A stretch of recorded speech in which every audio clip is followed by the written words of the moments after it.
Olá pessoal, sejam todos bem-vindas, todos bem-vindos a mais um podcast. Eu estou aqui hoje com a doutora Daniela, advogada aqui do nosso escritório, para a gente falar sobre o acréscimo de 25% nas aposentadorias do INSS. Um tema que o pessoal ainda tem muita dúvida.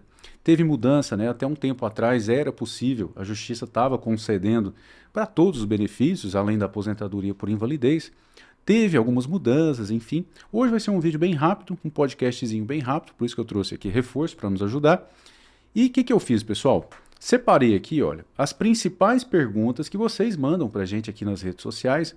Então, eu vou fazer um bate-bola, jogo rápido aqui com a doutora Daniela, até mesmo para simplificar a compreensão de vocês que estão aqui para entender sobre esse assunto, seja você advogado, estudante ou você que tem interesse em dar entrada nesse acréscimo de 25%, ou para você, ou para o seu pai, para sua mãe, para sua tia, para sua avó, entendeu? É muito comum isso, né?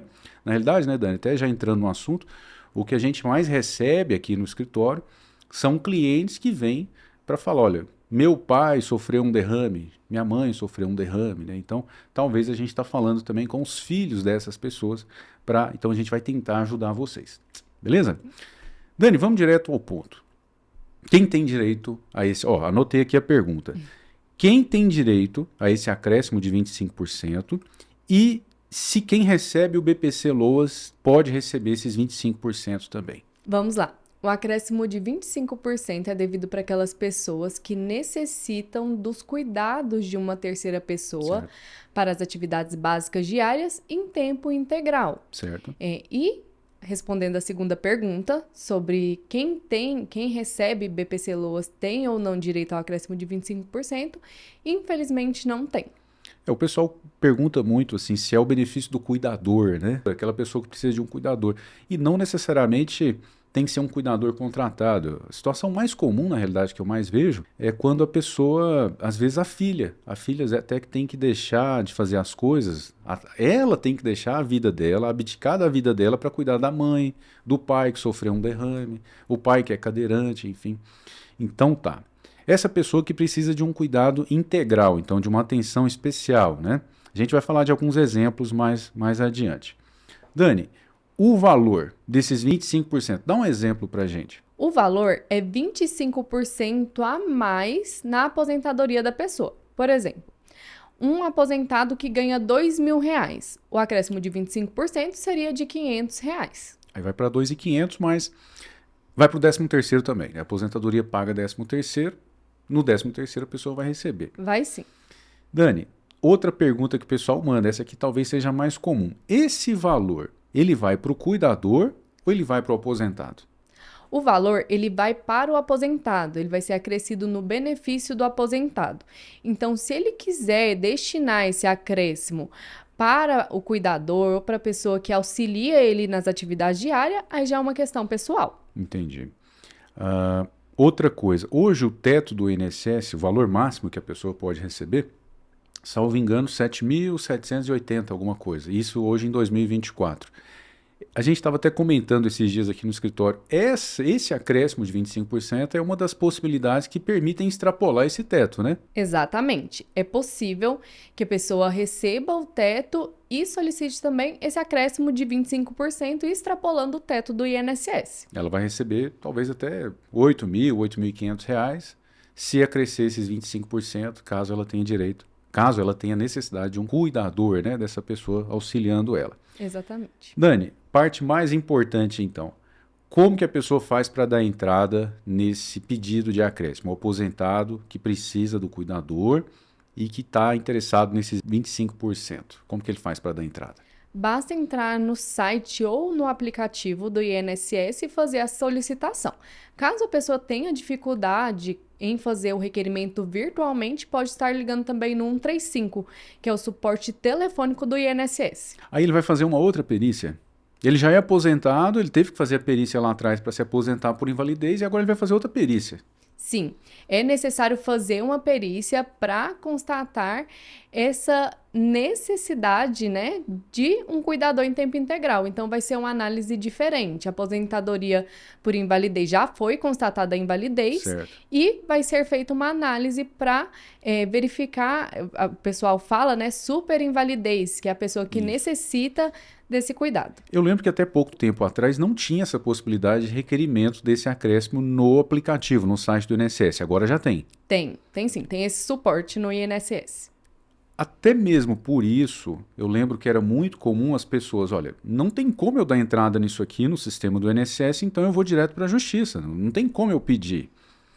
Só que agora, então, eu acredito que como mudou, já que é possível dar entrada primeiro no INSS, é melhor a pessoa tentar lá, né, e se negar, aí que ela vai para a Justiça? Exatamente. Ela faz o requerimento dentro do INSS. Se houver uma negativa, aí sim recorre na Justiça. Certo. E lá na Justiça vai ser feita uma perícia também. Também é feita uma análise na Justiça. Dani, ponto mais controverso aqui em relação a esse acréscimo, né, que talvez seja até o interesse de algumas pessoas que estão nos assistindo. Ele não é aposentado por invalidez, ele é aposentado por idade ou aposentado por tempo de contribuição. É isso que a gente estava falando no começo do podcast. Mudou, né? Até, salvo engano, 2019, posso estar enganado, 2019, 2020. Não é que era possível, né? Mas algumas decisões judiciais aqui em Goiás, por exemplo, enfim, todo o Brasil estavam concedendo até que o INSS recorreu e foi parar no STF, né? E o que aconteceu? Isso. Infelizmente, hoje o acréscimo de 25% é destinado somente aos aposentados por invalidez, ou seja, os outros aposentados não faz jus a esse benefício. Tem muitos clientes que chegam aqui no escritório e falam, olha, eu me aposentei por idade, eu me aposentei por tempo de contribuição, mas hoje eu sou inválido, né? Alguma doença, né, que acometeu esse cliente, mas, infelizmente, mesmo ele ficando inválido após essa aposentadoria, ele não faz jus a esse benefício por justamente não ser aposentado por invalidez. Certo.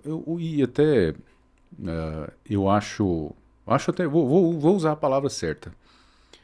Tem advogado hoje, eu acho antiético, isso que alguns advogados, sabendo que essa é uma decisão do STF, o STF já falou, pacificou, acabou esse processo, falando que não tem direito, é só aposentado por invalidez. Mas eu já vi advogados dando entrada ainda, e claro, cobrando para dar entrada em casos em que a pessoa não é aposentada por invalidez, o advogado sabe que não é aposentado por invalidez, mas ele vai lá e dá entrada mesmo assim. E claro, vai perder, o STF já falou e não tem como reverter isso, né? Infelizmente, Gustavo, vem acontecendo alguns casos de advogados que agem de má fé fazendo essa solicitação mesmo sabendo do indeferimento. Por isso é sempre muito importante que a pessoa venha buscar advogado de sua confiança, um advogado referência na área, para que ele tenha esse suporte. Dani, ok, só o aposentado por invalidez tem direito. Ponto final. E aqui existem duas situações. Suponhamos então que a pessoa, quando ela vai dar entrada na aposentadoria por invalidez dela, aí sim ela já prova, ela é uma grande invalidez, né? A super invalidez, como você falou. E aí ela prova, olha, eu estou aposentando por invalidez porque eu sofri um derrame e eu já preciso desde agora, desde o primeiro momento, da ajuda de alguém. Eu preciso da minha filha para me alimentar, para me dar banho, etc. Ok, ele já sai de lá com os 25%, então, na melhor das hipóteses. Posso estar errado. Acredito que seja a situação mais comum.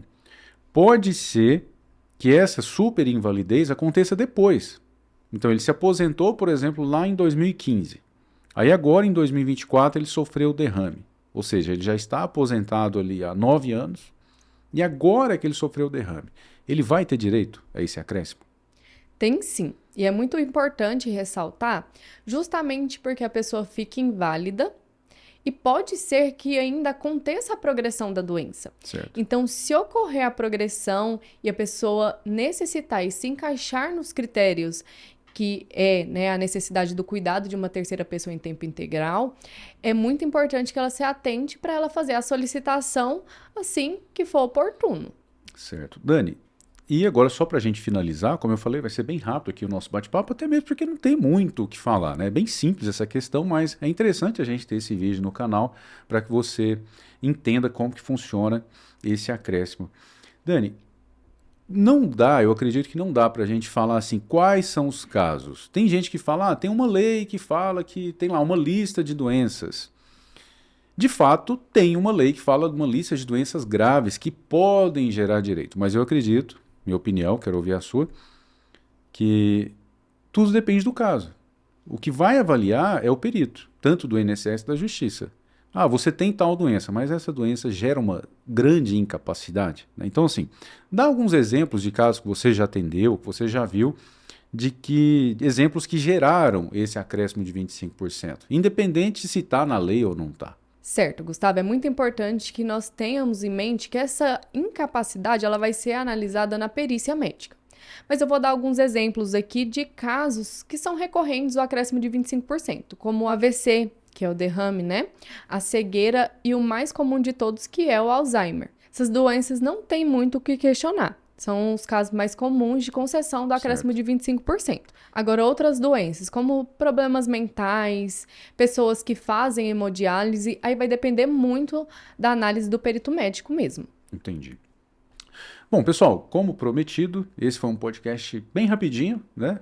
Para explicar para vocês esse tema aqui tão interessante, mas que as pessoas ainda têm muita dúvida. Ou pior ainda, as pessoas não sabem que tem direito a esse acréscimo de 25%. Lembrando, pessoal, se mesmo depois, aqui, eu acredito que eu tenha feito todas as perguntas que vocês mandam aqui para a gente, mas se mesmo assim a sua pergunta não consta nessas aqui que eu fiz para a doutora Daniela, deixa aqui nos comentários que, claro, a gente vai ter o maior prazer em te ajudar. Ou então manda para a gente aqui no WhatsApp, vou colocar o WhatsApp aqui embaixo para vocês terem acesso, manda para a gente também que a gente troca uma ideia lá e a gente vai tentar te ajudar, tudo bem? Espero que vocês tenham gostado e até a próxima.